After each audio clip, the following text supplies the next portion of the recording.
we gather now, living out the wisdom of the hymn which says, here we are gathered, called to celebrate days of our lifetime, manner small and great. We of all ages, women, children, men, infants, and sages, sharing what we can. Welcome to our celebration of life. We light the chalice, a symbol of our faith and community, with the following words from Marjorie Montgomery. Life is a gift for which we are grateful. We gather in community to celebrate the glories and the mysteries. The reading is from Amy Van Osdal. And we have a musical church, so I thought folks would enjoy this one because there's some lessons for living in here. Amy wrote, this morning I've been pondering a nearly forgotten lesson I learned in high school music. Sometimes, in a band or choir, music requires players or singers to hold a note longer than they actually can hold a note. In those cases, we were taught to mindfully stagger when we took a breath so the sound appeared uninterrupted. Everyone got to breathe, and the music stayed strong and vibrant. So, let's remember the advice of music. Take a breath. The rest of the chorus will sing. The rest of the band will play. Rejoin so others can breathe. Together, we can sustain a very long, beautiful song for a long time. You don't have to do it all, but you must add your voice to the song.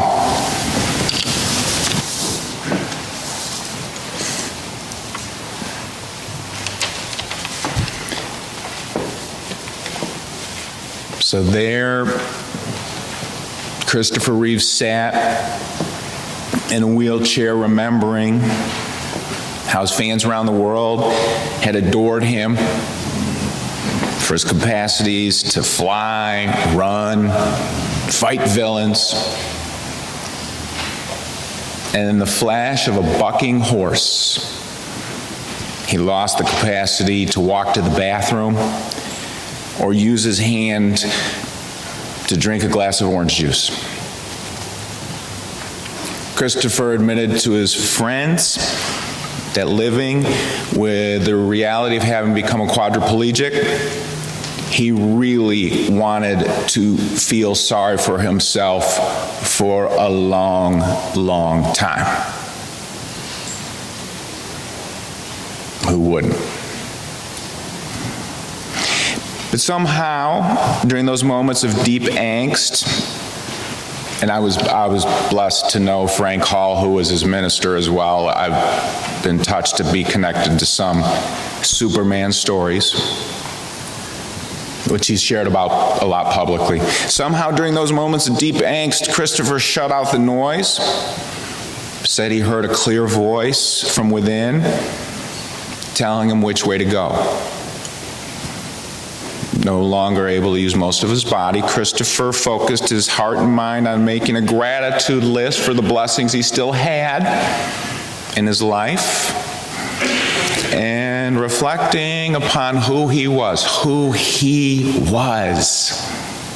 the essence of himself. Christopher Reeves dedicated himself to the religion of doing good. He said that's what Lincoln had done.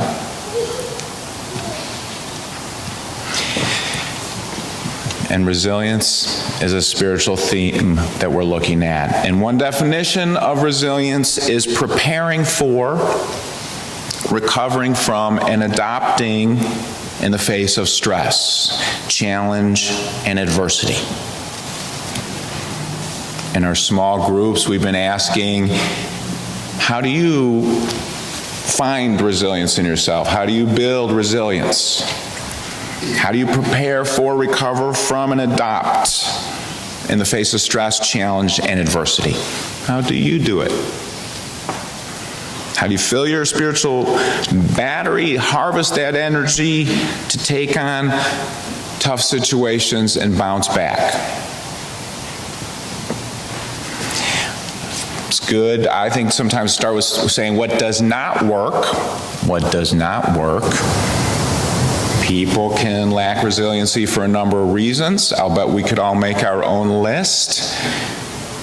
Over-focusing on laments of the past, resentments, too much negative energy and focus on the past can be debilitating. And too many worries about the future can be debilitating. Too much negative energy, backwards or forwards, can take away resilience. Pretending to be somebody you're not reduces resilience. Engaging in thinking or talking in ways that does not resonate with your most authentic self, your individual gifts and true self-expression. This can look like taking ourselves too seriously, thinking we're really big and indestructible. I am so indestructible. Or just thinking that we are really weak and small. Neither is true. And when you have to live up to either one, it does not give you the resilience that you could have. We, I think, if we're all honest and reflect on it, want resilience to make it through the tough times, tragic injuries, loss of loved ones, loss of a job, ourselves or someone we care about in addiction or abuse. That's tough stuff. But we also want resilience for the good stuff, for when we're thriving, when we're achieving something, to get to that finish line of something you never thought you could do. That I haven't talked about Kobe a lot. Kobe had resilience to finish the great thing, where a lot of people don't. They get and a lot of players go really far, but then don't go that extra mile. So it can be resilience to do something amazing as well. So I want to give, everybody's been a lot of good thoughts in the pulpit last month, and it's the first day of March, so I wanted to give my highlighted thoughts on resilience. Many from my own life and from being grateful to be able to pay attention and learn from you all. Number one, recognize that most problems do not impact your entire life and will not last forever. So this, one of these, to me, the metaphor came from Forrest Church, who said, think of your life as a multi-paned stained glass window. The thing that's debilitating you or taking away your resilience, your problem, your pain may be in one, your suffering may be in one pane of the stained glass window. And maybe through your experience stuff, you're up in it and seeing this ugly, debilitating coloring of a stained glass window. Well, the job is to take a step back and see, oh my gosh, my life is a bigger stained glass window than this, and there's more colors and pictures, and I can make a gratitude list about this other stuff. I'm not denying that this problem, which is debilitating, exists, but it's not everything. I think we learned this with kids in sports. You know, kids lose a sports game and it feels like the world is over. The pain, the suffering, and the embarrassment, or even the shame of losing that game. Well, a little time passes.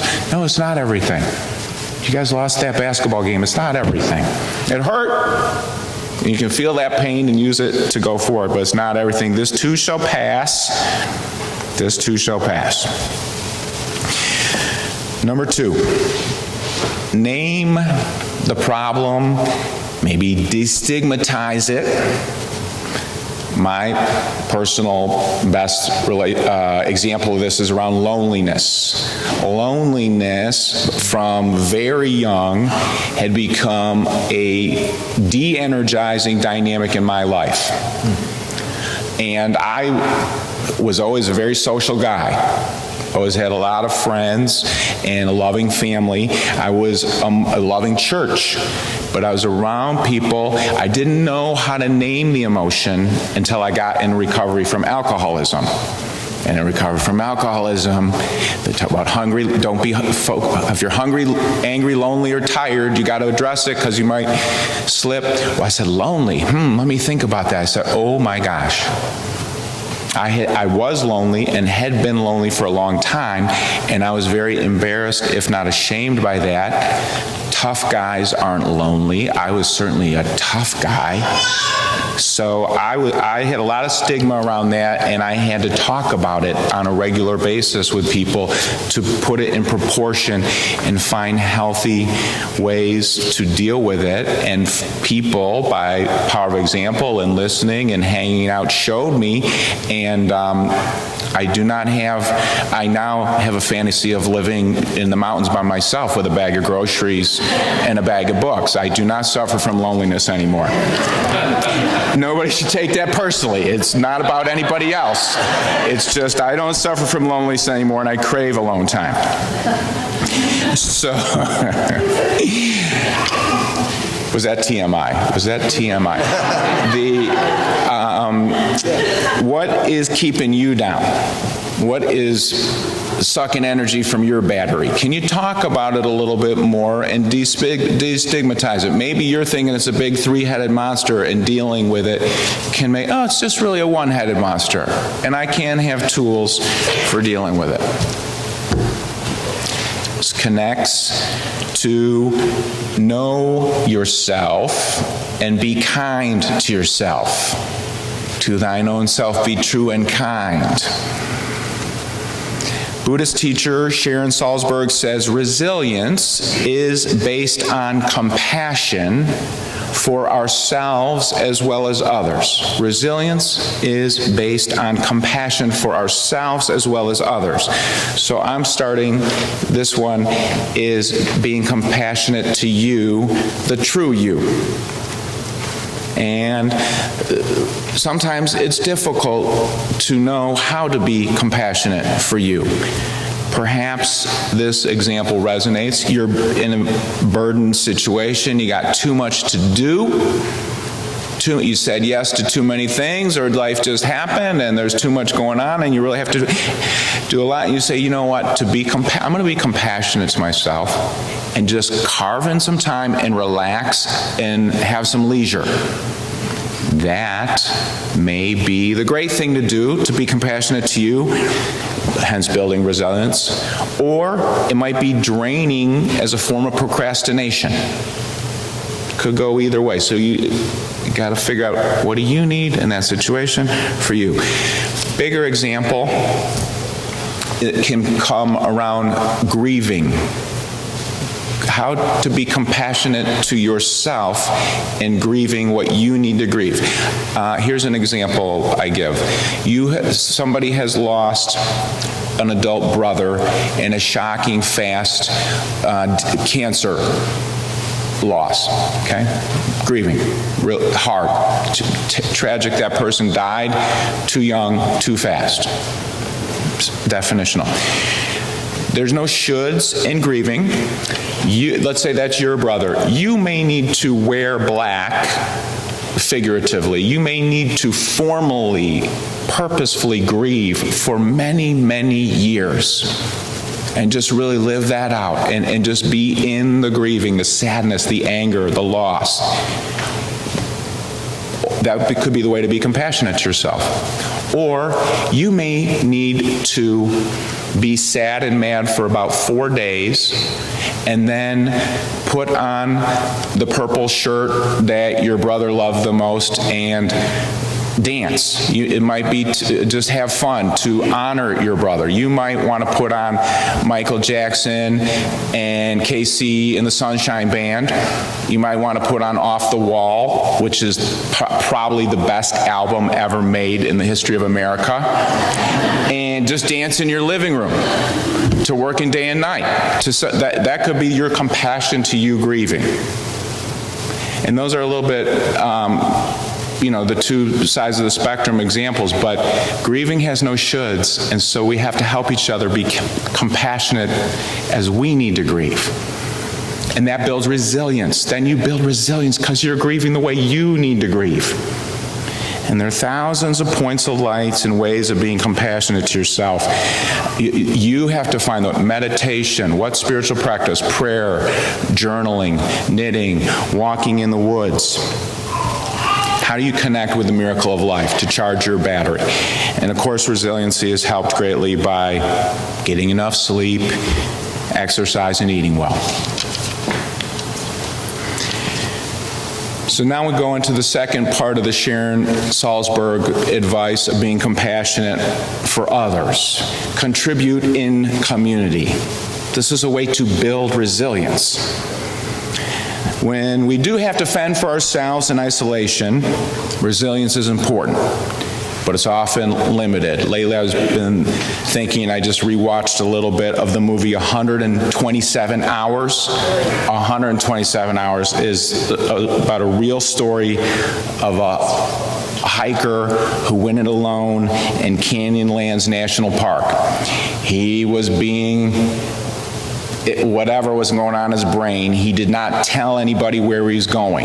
He didn't tell his mom. He was going on this big, crazy hike out in nature, and he got his arm irreparably stuck between the rocks. Could not get the arm out. He had to use every survival, man, was he resilient. I mean, unbelievable. Every survival technique known he used, and eventually he had to cut off part of his arm to get out, and he lived, and he is alive and lives a full life now. But that is resilience that we pray that none of us will need, but we also pray that if, God, heaven forbid, we ever need it, we'll have it. What's also true is that in our personal and spiritual lives, we often regress in resiliency when living in solitary confinement, socially. Solitary confinement for too long is not really usually good for resilience. We learn it and practice it in community. We get through losing jobs, divorces, estrangement with families, death of loved ones. We learn to get through it when our own heart breaks and people around us care and pay attention, and we get through it when someone else goes through it and we're there with them and we see how they did it. Everybody here who's been here for years has stories of someone you've seen go through hell and back and made it, and if you think about them, they can help you go through something. I always think of growing up in Third Church of Chicago. One of my dad's best friends took his own life, and I was about 13. And Greg was my friend whose dad, Gene, had taken his own life. And I could make no sense of it. I was in shock. And I remember back now that we learned to go through it together. I didn't know if Greg would make it, let alone I would make it. But we did, and I see that was like being in a band. And the music required us, the members of the community who had lost Gene, who we love so much. We had to hold a note longer than we thought we could. And during our loss of Gene, we each took a breath. It took a chance to breathe while the others kept singing, and we alternated. In this way, the music of the life of the community kept on going in ways that sustained and lifted us through. And that's the way you do it in beloved community. I am always grateful for and in awe of firefighters who brave critical fire, maybe even get injured, colleague gets fired, find a way to get through and help as many people as possible. David Wurtzel's a friend of the church, and he's a firefighter, and he trains firefighters around the nation in wellness and resilience. That's his company. And Dave constantly preaches to firefighters, be explicit in your brain, you do not work alone. You do not work alone. You work together, and the key mantra they have apparently is 2 firefighters in, 2 firefighters out. 2 in, 2 out. And explicitly caring deeply about the well-being of their teammate increases firefighters' desire and ability to make it through. And the same is true in our personal lives. When we're connected with each other with attention and love and support, we have more reason and capacity to make it through. And this is sort of connected. It's not just for the big examples, like going, pulling up at the curb. He says to the firefighters, it's not just about you remember you're with your people when you're pulling up to the curb and about to ready to jump out of the truck. We have to think like this all day. So Dave teaches a lot of big, tough, resilient people like Christopher Reeve to do a collage. He says he actually gets these tough people to do collages. And he shows his own, pictures that he's put together on a poster board of his wife and kids.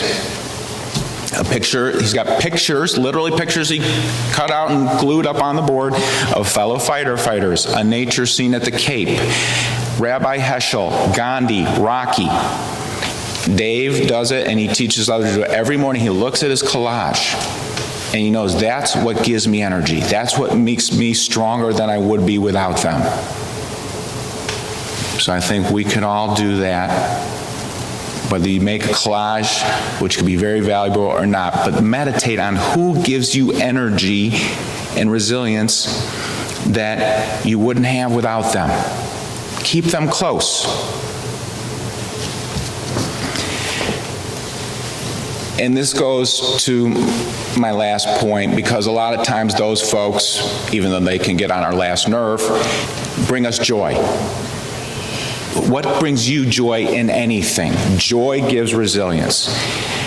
I love this story. Kristen and I had a great mentor and friend, my minister's wife, who died of cancer in her 80s, Ann Wheat. Ann spent the last years of his life with knowledge that she was dying of cancer. And there was a lot of crying. My best friend, her daughter, cried for a week straight, nonstop, like I've never seen before. And in the middle of all of it, everyone had a lot of fun during those months. Anne said, we are celebrating life every day. She went swimming in Lake Michigan more days than any of us could believe. We literally said, well, if she drowns out there, she did it doing what she loved and enjoyed. We didn't sometimes know if she was strong enough to swim, and she said, I'm going to swim in the lake. We said, great. She loved it. She loved it. Came back. She had us read poems out loud. She put on Brahms and Mozart. I have a friend, Ellie, who I don't know how she does this, but she does it, and she's 80, and she's basically blind. She needs the menu read to her at a retirement home to tell the waiter what she wants. She plays cards 8 days a week in card games. I think she has her friends tell her what the cards are, but then it seems like they'd know what her cards are. So I've never really asked her how she does it. But anyway, she loves it. She'll have her family over at the retirement home and tell them, I gotta go, you guys finish the meal, and she goes off to her card game. Just loves it. What do you love? I'll bet if there's a fun gap in your life, address it. Address your fun gap. It might be something you did as a kid or a youth. Go back and do it again, but have fun. Life is short. None of us know how long we will live. We're all going to be going through some rain, and we all go and get some rainbows. We all have incentive to cherish every moment. May you grow resiliency for when you can barely keep your head above the water. And may you grow resiliency for when you're in a zone and everything is just smooth and easy. Smooth and easy. Be resilient. When you develop resiliency, may you make of your life an offering, and may you make of your life a prayer. Let's sing together. 10:09.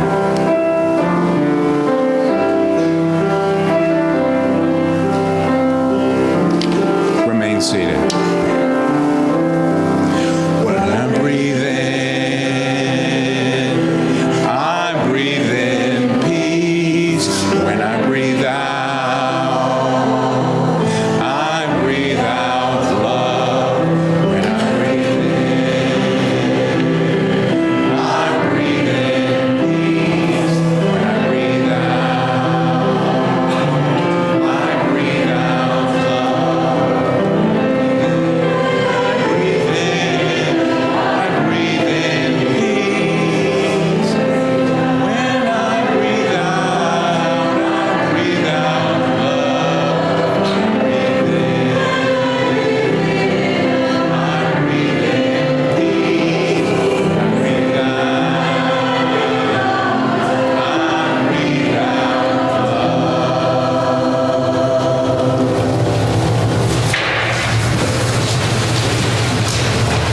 Our closing words from Barbara Peskin. Because of those who came before, we are. In spite of their failings, we believe. Because of and in spite of the horizons of their vision, we too dream.